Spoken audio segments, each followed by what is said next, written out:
He sat alone in a glass box suspended between two cliffs, thousands of feet above the valley floor. No ropes, no safety nets, no distractions, just his thoughts and the wind. This wasn't a stunt.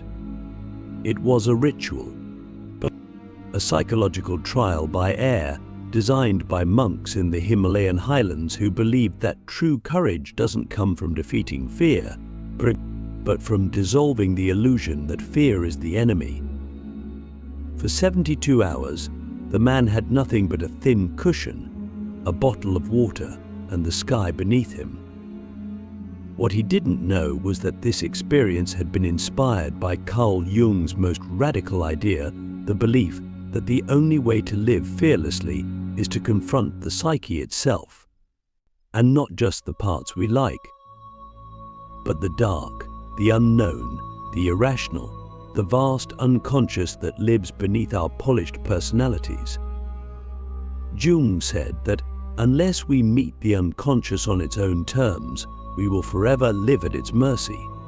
Fear, then, isn't the problem, it's the messenger. Click subscribe to this channel to get more profound insights. Most people spend their entire lives trying to escape fear. We numb it, avoid it, rationalize it. We build careers, relationships, even spiritual practices based on the avoidance of fear. But Jung saw right through that. He understood that fear is not something to be eliminated, it is something to be understood. And not just psychologically, but symbolically. He believed every fear is a symbol, a cipher, a code from the unconscious begging to be decoded. Fear of failure. It's not about failure. It's about the part of you that fears your own power. Fear of intimacy. It's not about others. It's about the part of you that feels unworthy of being seen. Fear of death. It's not about endings. It's about the ego's terror of transformation. And until we decode these fears, they rule us, silently, subtly, strategically. So the question becomes, how do we decode fear? How do we move from paralysis to presence? Jung's answer was as mystical as it was practical. He said we must make the unconscious conscious. That's not just a poetic phrase. It's a psychological revolution. It means that every fear, every anxiety, every nightmare is a doorway. A doorway to a deeper self that has been exiled, repressed, or forgotten. The secret to a fearless life isn't courage. It's integration. And integration doesn't mean eliminating fear. It means including it, listening to it, learning its language. Because fear is never random. It is precise. It is intelligent. It is specific to your story, your wounds, your archetypes. And if you ignore it, it metastasizes.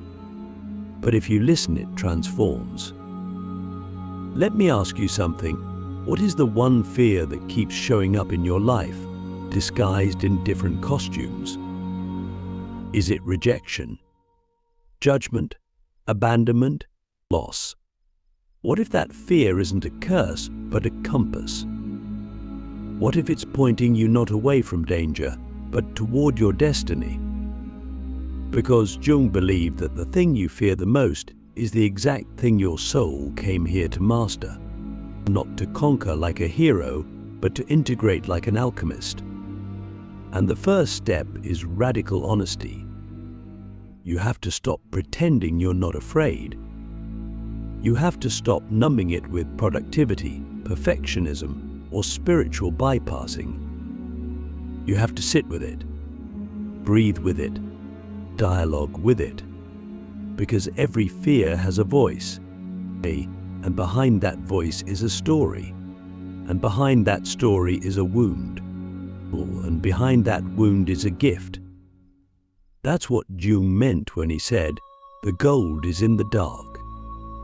He wasn't being metaphorical. He meant that the very thing you've been avoiding contains the key to your freedom.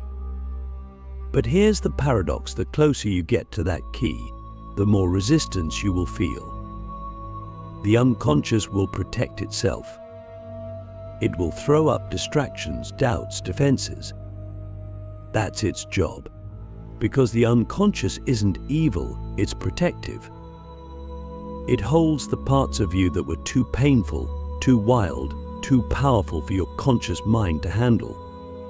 So it tucked them away. But now you're ready to meet them, ready to feel what you didn't feel, ready to reclaim what you once rejected. And when you do, something incredible happens. The fear doesn't disappear. It evolves, it softens. It becomes a signal instead of a stop sign. You stop reacting to it. You start responding. You realize that fear is not a wall, it's a threshold.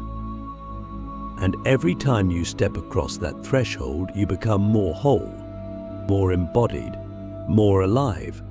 That's the fearless life. Not a life without fear, but a life where fear is no longer the master. You are. And this mastery isn't about dominance. It's about intimacy. Intimacy with your own psyche, or with your own story, with your own symbols. Jung believed that each of us carries a myth inside of us. A personal mythology made of dreams, memories, traumas, and archetypes. And fear is the guardian of that myth. It stands at the gate, asking one question: are you ready to know who you really are? Not the version of you that fits in, the version that is vast, infinite, sacred, and terrifying. Because real freedom isn't safe. It's expansive. It breaks you open. And fear is the price of admission. So how do we pay that price? We begin by turning inward, but not just once, but daily. We begin by treating fear as a sacred signal. We journal it. We sit with it. We ask it questions. We track its patterns. We trace its origins. We create symbolic rituals to honor it. We explore it in dreams. We notice when it arises in the body. We stop trying to escape it and start trying to understand it. That's the psychological revolution Jung was pointing to, not external control, but inner exploration. Because the fearless life isn't built on avoidance, it's built on awareness. And awareness is built on curiosity. So I'll ask you again, what is fear trying to teach you right now? Not in the obvious sense, not in the surface level interpretation, but in the symbolic sense. What dream have you abandoned because fear whispered it was impossible? What part of yourself have you suppressed because fear told you it was dangerous? What truth have you avoided because fear convinced you it was too much? These are not rhetorical questions. These are psychological keys. And once you pick them up, you unlock a new level of freedom, not outside, but inside. Because once you reclaim the parts of you that fear exiled, you become more than a person. You become a force. You move through the world with a different frequency. People feel it. Opportunities find you. Synchronicities multiply. Not because you're manifesting from ego, but because you're resonating from soul. And the soul is fearless, not because it doesn't feel fear, but because it knows fear is part of the journey, not the obstacle, the invitation, the guide. So when Jung says this is the secret to a fearless life, he's not selling you a technique. He's offering you a path that requires depth, patience, presence, and above all, honesty. It's not for the faint of heart. But you're not here because you want easy. You're here because you want real. You want freedom. You want integration. and you're willing to do what most won't, face the shadow, embrace the unknown, and walk into the fire of your fear, not to be burned, but to be reborn. And that's where the journey begins. You've now reached the part of the journey where most people turn back, not because the path is blocked, but because it's unfamiliar. Because the next step doesn't look like progress. It looks like stillness, like silence, like surrender. But this is exactly where the transformation begins. Carl Jung understood something most of us are never taught, that fear is not an intruder, it's a mirror. It reflects the unlived life, the unspoken truth, the unclaimed self. And until we dare to look into that mirror without flinching, we'll keep living half-lives. Safe, predictable, polished but hollow. The fearless life begins the moment you stop running and start seeing. Not just what's out there, but what's in here. So ask yourself this honestly. When was the last time you truly sat with your fear, not to analyze it, not to conquer it, but to feel it? To let it speak without interruption, to let it rise without resistance. Most of us were never shown how. We were told fear is weakness, and that to be strong is to be unbothered. But Jung flipped that idea on its head. He said the strongest people are the ones who face their inner chaos with open eyes. The ones who step into the abyss willingly, not because they enjoy the fall, but because they know what's waiting on the other side, their true self. And here's the paradox. The unconscious doesn't reveal itself through force. It opens through respect, through ritual, and through relationship. Jung didn't just study the unconscious, he lived in dialogue with it. He kept a red book, a sacred journal of visions and active imagination, where he recorded his conversations with inner figures, archetypes, and symbols. He didn't dismiss his dreams, he decoded them. He didn't avoid his fears, he sat with them. He treated the psyche as a sacred landscape. And that's what we must do if we want to live fearlessly. We must become explorers of our own inner world, not tourists, not spectators, but full participants in the unfolding mystery of who we are. And that mystery is never linear. It doesn't come in a straight line. It comes in spirals, in cycles, in moments of clarity followed by confusion, followed by integration.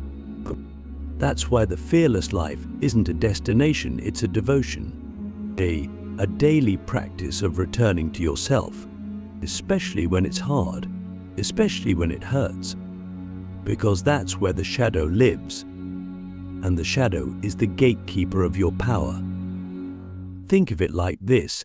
Every time fear arises, it's pointing to a part of your psyche that hasn't been integrated yet. Maybe it's your anger. Maybe it's your desire.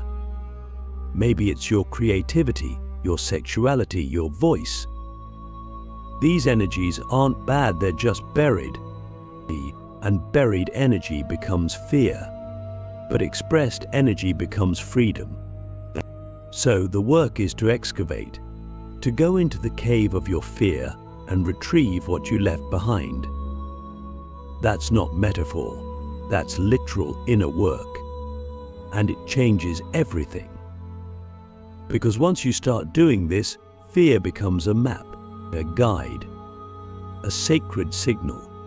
You feel the fear, and instead of shrinking, you get curious. You ask, what is this showing me? What is this protecting? What is this trying to keep hidden? And when you answer truthfully, something old breaks open, something ancient returns. The part of you that was silenced, the part of you that was exiled, the part of you that remembers. And this remembering is not mental. It's cellular, it's embodied. It shows up in how you speak, how you breathe, how you move through space. You stop apologizing for your existence. You stop negotiating your truth. You stop needing permission to be powerful, because you are power, not domination, not control, but presence, real, grounded, integrated presence. And presence is the only antidote to fear that works. Not distraction, not avoidance, not even courage, just presence. Because when you're fully present, fear has nowhere to hide. It dissolves. Not because it's gone, but because you've become bigger than it. You've expanded. You've stepped into the archetype of the self, the wholeness within you that holds all opposites, light and dark, masculine and feminine, wounded and wise. When you live from the self, fear doesn't disappear, but it loses its grip. It becomes a whisper, not a roar, a teacher, not a tyrant. And this is where the real freedom begins. You stop needing to be fearless in the way the world defines it: loud, bold, untouchable. You start embodying a deeper fearlessness, one that is quiet, steady, rooted. The kind of fearlessness that comes from knowing who you are, not in theory, but in truth. And that truth is often born in fire, in the burning away of illusion. Jung called this process individuation, becoming the person you were always meant to be, not by adding more, but by shedding what isn't you. The masks, the roles, the survival strategies, the false identities. And as you shed, you reveal your essence. And that essence is fearless, not because it doesn't feel fear, but because it doesn't flee from it. It meets it, embraces it, learns from it. And that's the secret. Jung never promised a life without fear. He promised a life where fear becomes your portal to greatness. Not comfort, not ease, but greatness. The kind that can hold paradox. The kind that can walk into uncertainty and say, I don't know what's next, but I trust what's real. The kind that can love without clinging, lead without ego, speak without shame. And you already have that greatness within you. It's not something you earn, it's something you uncover. And fear is the key. Every time you feel fear, you're being invited to remember, to return, to reclaim.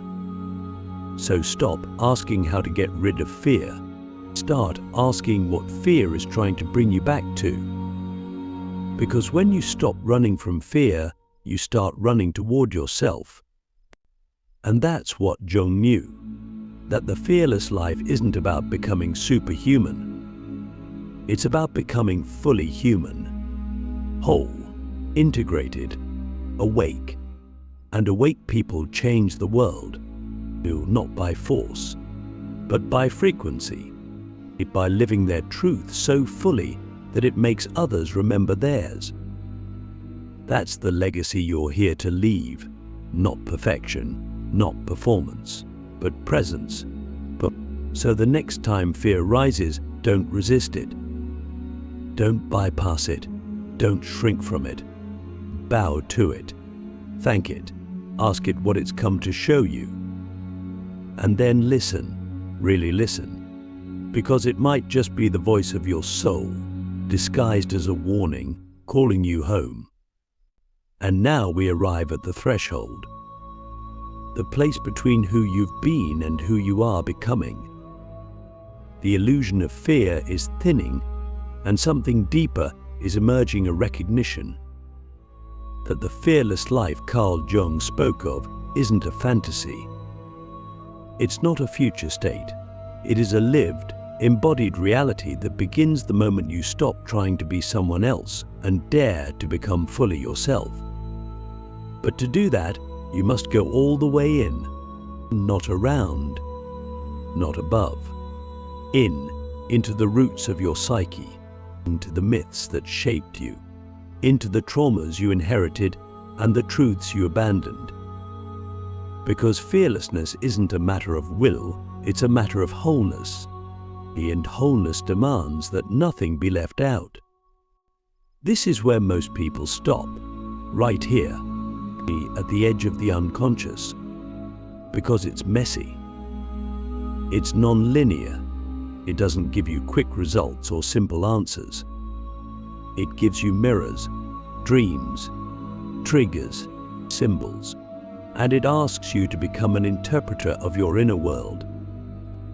Jung called this symbolic attitude the most important step toward individuation. Because to live fearlessly means to live symbolically, to see your fear not as a block, but as a bridge, not as a red light, but as a riddle.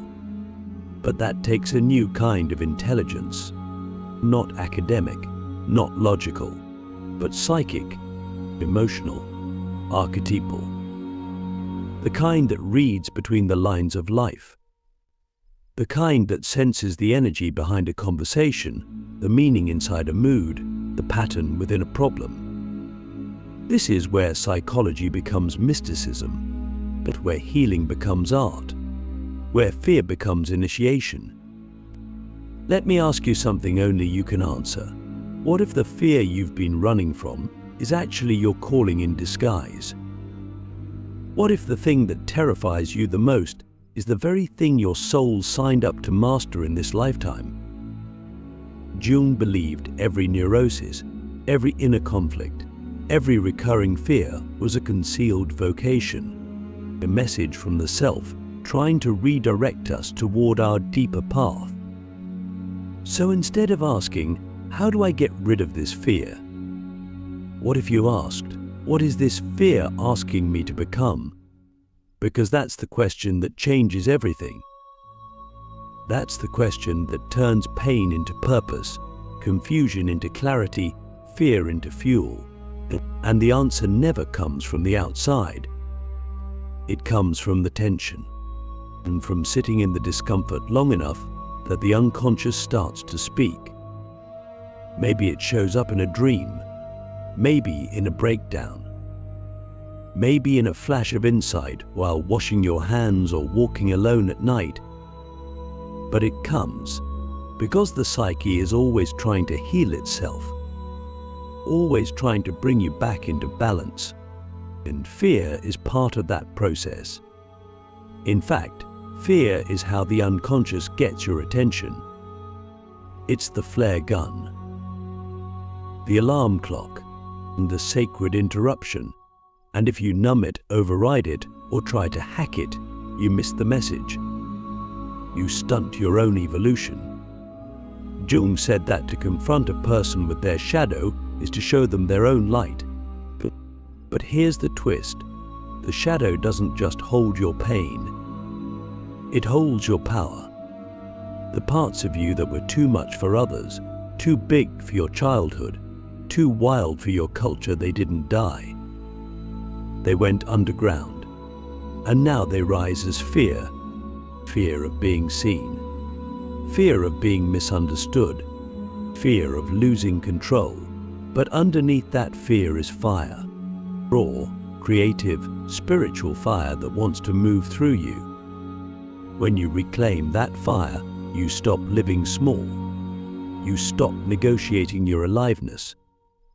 You stop apologizing for your truth. You become what Jung called a whole person, not a perfect person, but someone who has integrated their contradictions. Someone who walks into fear not with bravado, but with reverence. Someone who can hold paradox without panic. Someone who doesn't need to control life because they trust the process of becoming. And that process is messy. It's cyclical. It's sacred. It requires you to die many times, not physically, but psychologically. To die to your old identity, your outdated beliefs, your inherited fears. To shed the false layers so that the deeper self can emerge. And every time you do, you become less afraid. Not because life gets easier, but because you become more real, more rooted, more resilient.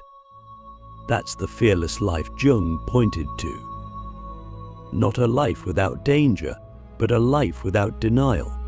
A life where fear is no longer the enemy, but the edge of growth, the edge of insight, but the edge of the new you. And when you live on that edge, you start to notice something strange. Fear becomes exciting, not in a thrill-seeking way, in a soul-seeking way. It becomes the sign that you're on the right path, that you're not just repeating the past, you're creating the future, that you're not performing life, you're participating in it. And others feel it. They see it in your eyes, hear it in your voice, sense it in your aura, because fearless people carry a different frequency. They don't need to convince. They don't need to compete. They don't need to control. They embody. They transmit presence, power, permission. And in doing so, they awaken others not by preaching, but by being. That's the true gift of the fearless life. It's not just about you. It's about what moves through you, what you activate in others simply by living your truth. And maybe that's what you're here for. Not to play it safe, not to fit in, but to wake people up, starting with yourself. So here's your invitation. Don't just watch this video and think, that was deep. Live it. Choose one fear, just one that's been running your life in the background. Write it down. Sit with it. Ask it what it wants. Track its roots. Listen to your dreams. Start a dialogue with your shadow. Let fear become your teacher, not your jailer. And do this not once, but daily. Make it a practice, a ritual, a devotion. Because the fearless life isn't a state you arrive at. It's a path you walk, step by step, breath by breath, truth by truth. And on that path, you will be tested. You will doubt. You will fall. But you will rise different, stronger, softer, deeper, freer. Because every time you meet fear with presence, you reclaim a part of yourself. Every time you choose truth over comfort, you expand your capacity to live. Every time you stop running and start remembering, you become more real. And the real you, the whole you, is fearless. Not because you've escaped fear, but because you've made fear your ally. So if you're ready to live that kind of life, not a perfect life, but a present one, then the path is open. The unconscious is listening, your shadow is waiting, and your future is already whispering your name. The fearless life begins now. No more hiding, no more shrinking, no more waiting. Let's begin.